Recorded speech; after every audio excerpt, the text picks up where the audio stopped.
राधे राधे प्रिय भक्तजनों, आपका स्वागत है आपके अपने YouTube channel magical world of Archit पर।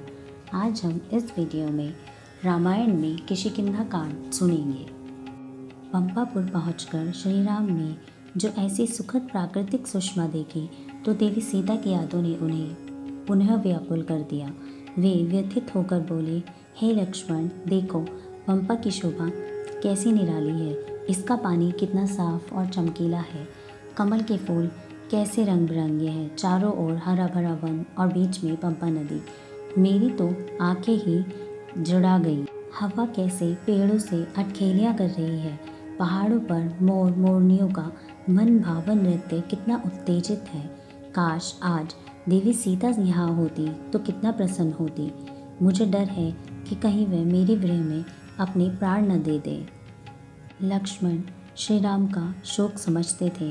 देवी सीता अपना समस्त सुख वैभव त्याग कर श्री राम की अनुगामिनी होकर घनघोर वनों में आ गई थी।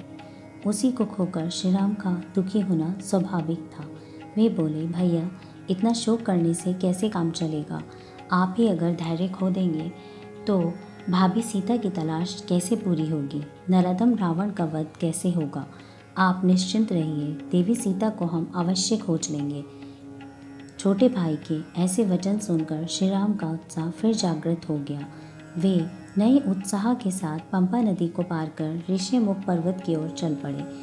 ऋष्यमुख पर्वत पर रहते थे सुग्रीव, अपने बचे खुचे वीर मंत्री वानरों व परम वीर मंत्री प्रमुख हनुमान के साथ। सुग्रीव को हमेशा अपने बड़े भाई बाली से डर लगा रहता था। बाली ने उसकी बीबी और राज्य छीन कर उसे घर से निकाल दिया था। अब सुग्रीव को डर था कहीं वह मौका पाकर उसके प्राण न ले ले। ऋष्यमुख पर्वत पर बाली नहीं आ सकता था, फिर भी सुग्रीव उससे हमेशा शंकित रहता था। उस दिन सुग्रीव ने देखा कि दो परम तेजस्वी और बलिष्ठ धनुषधारी इधर ही चले आ रहे हैं। सुग्रीव डर गया कि ये दो अपरिचित कौन हैं।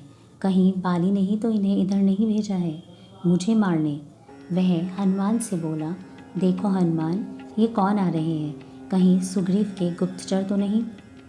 तुम उनके पास चतुराई से यह जानने की कोशिश करो कि ये कौन है और यहाँ क्यों आ रहे हैं। सुग्रीव के आदेश से हनुमान जी ने ब्राह्मण भिक्षुक का रूप धरा और पर्वत से नीचे उतर गए। श्री राम के पास पहुंचकर वह विनीत भाव से बोले, राजर्षियों, आप लोग कौन हैं, मानव या देव। कहाँ से आपका आगमन हुआ है। हमारी पृथ्वी आपके चरणों से पवित्र हुई। मैं सुग्रीव का दूत हूँ जो इस इलाके के स्वामी हैं। उन्होंने आपका परिचय जानना चाहा है। मेरा नाम हनुमान है। सुग्रीव अपने भाई से सताया हुआ है और भागकर यहाँ आश्रम लिया। वह आपकी मित्रता चाहते हैं। श्री राम ने लक्ष्मण से कहा, हनुमान की बात सत्य ही प्रतीत होती है। तुम ही इससे बात करो। यह समझदार और चतुर है। बात करने का सलीका जानता है।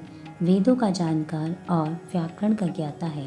तभी शुद्ध और साफ भाषा बोल रहा है। इसके बोलने में कोई पेच नहीं। इसकी विनयशीलता से तो मैं बेहद प्रभावित हुआ हूँ। जिस राजा का दूत इतना बुद्धिमान हो वह अपने कार्य में अवश्य ही सिद्ध होगा। लक्ष्मण जी ने हनुमान जी से कहा, हे पवन पुत्र, सुग्रीव के गुणों से भला कौन अपरिचित है। हम तो उन्हीं से मिलने इधर आए हैं। हम चक्रवर्ती नरेश दशरथ के पुत्र हैं। ये हैं श्री राम और मैं इनका अनुज लक्ष्मण।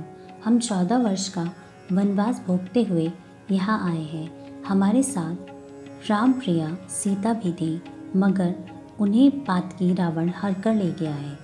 हम सुग्रीव की मदद से रावण की कैद से देवी सीता को छुड़ाना चाहते हैं। हमें सुग्रीव की मित्रता स्वीकार है।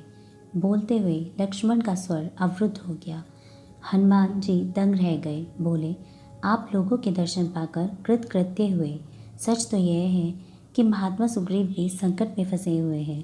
उन्हें भी आपकी मदद चाहिए। आपका सहयोग वे अवश्य करेंगे। इतना कहकर हनुमान जी श्री राम और लक्ष्मण को साथ लेकर ऋष्यमुख पर्वत की ओर चल पड़े। हनुमान जी ने श्री राम और लक्ष्मण को सुग्रीव के सामने खड़ा कर दिया। बोले, वानरराज, ये दशरथ नंदन श्री राम और लक्ष्मण हैं जो आपसे ही मिलने आए हैं। श्री राम की पत्नी देवी सीता को राक्षस हर ले गया है कि आपकी सहायता चाहते हैं। आपको अपने पास पाकर मैं धन्य हुआ। सुग्रीव बोला, हमारा आपका दुख एक ही है, हमें एक दूसरे का अवश्य सहयोग करना चाहिए। आइए हम एक दूसरे से हाथ मिलाकर प्रण करें कि हम कभी अलग नहीं होंगे। श्री राम ने सस्नेह सुग्रीव को गले लगा लिया। सुग्रीव ने श्री राम और लक्ष्मण को आसन पर बिठाया। कुछ देर तक प्रेम आलाप हुआ। फिर सुग्रीव बोला, हे राघवेंद्र, बाली ने मेरे साथ घोर अन्याय किया है। मेरी पत्नी व राज्य छीनकर मुझे अपमानजनक जीवन जीने को बाध्य कर दिया। अब आप ही मेरी बाली से रक्षा कर सकते हैं। सुग्रीव, निश्चिंत रहो, मैंने मित्रता का हाथ बढ़ाया है, तुम्हारी मदद अवश्य करूँगा। बाली ने छोटे भाई की पत्नी, जो कन्यावत होती है, अपने पास रखकर पाप किया है। मैं उसे कभी माफ़ नहीं करूँगा। मेरे तीखे बाणों से वह अवश्य मारा जाएगा।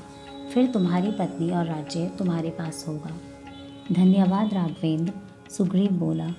हनुमान जी से मैं आपकी मनोव्यथा जान चुका हूँ। आप भी निश्चिंत रहें, हम अवश्य देवी सीता की खोज में कामयाब होंगे।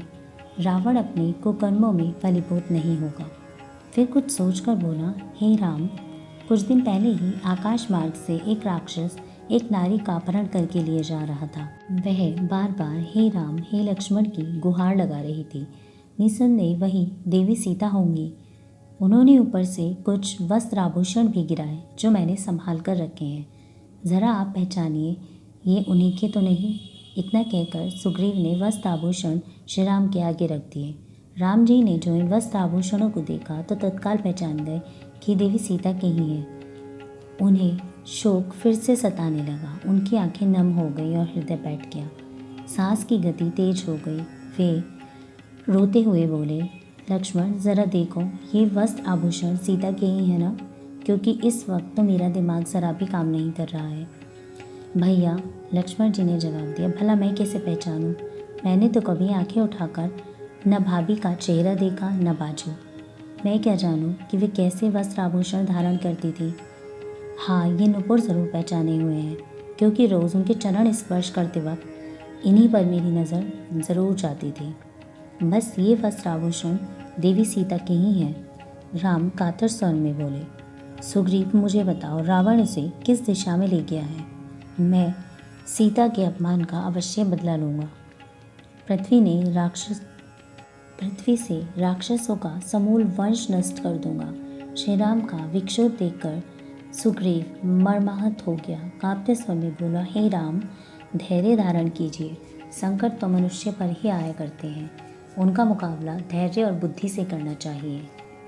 मैं प्रण करता हूँ कि रावण का नाश करके ही मैं देवी सीता को उसकी कैद से अवश्य मुक्त कराऊंगा। सुग्रीव के वचनों से श्री राम को कुछ ढांढस मिला। वे बोले, तुम्हारे जैसा मित्र पाकर मैं धन्य हुआ सुग्रीव। तुम्हारी मदद से एक दिन अवश्य रावण मारा जाएगा और सीता मिल जाएंगी। बदले में मैं बाली का वध करके तुम्हारा प्राप्य तुम्हें दिलवाऊंगा। सुग्रीव यही तो चाहता था, मगर बाली महापराक्रमी था। उसे संदेह हुआ कि श्री राम बाली का वध कर भी सकेंगे या नहीं। बोला, हे राम, बाली अत्यंत क्रूर और बलवान है। उसके कारनामों की मैं क्या चर्चा करूं? एक बार तो उसने साल के 7 वृक्षों को एक ही तीर से बांधकर झकझोर डाला था। आप कैसे उसका मुकाबला करेंगे? लक्ष्मण जी को हंसी आ गई। वह बोले, श्री राम को अपनी वीरता का प्रमाण देने के लिए क्या करना होगा? श्री राम को अपनी वीरता का प्रमाण देने के लिए क्या करना होगा? अगर श्री राम भी एक पंक्ति में साल के 7 वृक्षों को तीर से बींधे तो देखो। अभी लो बंधु। ऐसा कहकर श्री राम ने धनुष उठाया और प्रत्यंचा खींचकर एक ही तीर से 7 वृक्षों को पर्वत के शिखर सहित जमीन में बीन डाला। धनुष की टंकार इतनी थी, सारा पर्वत गूंज उठा। सुग्रीव ने हाथ जोड़ लिए, गदगद स्वर में बोला, बस भगवान, मुझे विश्वास हो गया, ऐसा परमवीर तो इंद्र को भी पराजित कर सकता है। अब बाली का वध निश्चित है। जय श्री राम।